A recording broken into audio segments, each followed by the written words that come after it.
ஊமையாக பிறந்துடு என் தப்பா? நான் என்ன பண்ணிக்கிட்டு இருக்கேன்? எவனோ ஏதோ ஒரு பொட்டலத்தை கொடுத்தான், அது ஏன் வாங்கினேன்னு தெரில, பட் வாங்கிட்டேன்.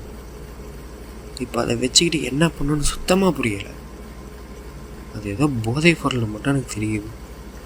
இது எப்படி கன்சியூம் பண்ணணுன்னு சுத்தமாக எனக்கு ஐடியா இல்லை. இது முதல்ல கன்சியூம் பண்ணணுமானே தெரியல. என் வாழ்க்கையை வச்சுட்டு விளையாடிட்டு இருக்கேன் நான். கன்சியூம் பண்ணிட்டேன் அப்படி தான் பார்ப்பேன்.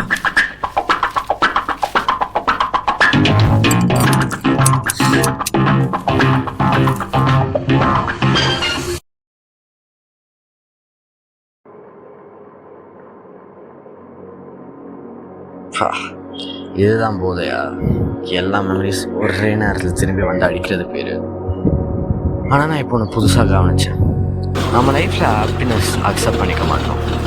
இந்த ரயில் சத்தம், சூரியனோட மஞ்சள் வெளிச்சம், ஒரு போக்க பார்த்தா think we're gonna forget about this thing called happiness. எந்த கவலையும் இல்லாமல் நல்ல விஷயத்தை ஏற்றுக்கிற மைண்ட் செட் நம்மளுக்கு போயிடுச்சு போல. யாராச்சும் நமக்கு நல்லது செஞ்சால் ஏன் இதெல்லாம் செய்கிறாங்க, நம்மளை ஏமாற்ற போகிறாங்களா, எப்படி தான் மனசில் தோணுது. சேஃபாக யோசிக்கிறது தப்பு இல்லை, ஆனால் சேஃபாக மட்டும் யோசிக்கிறது தான் தப்பு. உண்மையாக பிறந்துட்டேன், அதுக்கு நான் ஏன் சோகமாக இருக்கேன்?